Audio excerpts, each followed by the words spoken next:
The character of a steward is that we possess and do not own. Psalm 24 verses 1.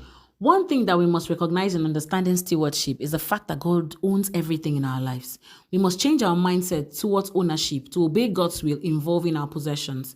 When we act like the owner, worry, fear, and anxiety are always present because there are many things we cannot control. We are not created for the responsibility that comes with ownership. We play a part, but the heavy lifting, thankfully, is the Lord's. The tendency to behave like owners comes from the desire to control, mostly driven by our fears, although it can also be caused by pride. We fear losing something, so we tighten our grip on it.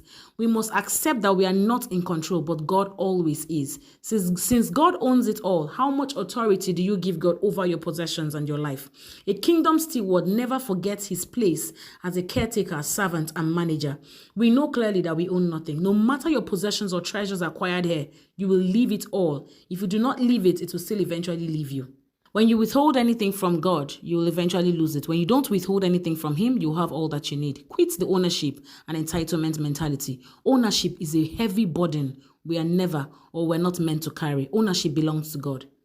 There is less pressure in managing than owning. God never gave us the capacity for ownership. Anything we try to own ends up owning us. Instead of thinking like an owner, work to be a faithful steward. Sometimes God would watch how you take care of another man's stuff in order to qualify you for your own. If you cannot handle what belongs to another person, you may never be given your own. Luke 16:12.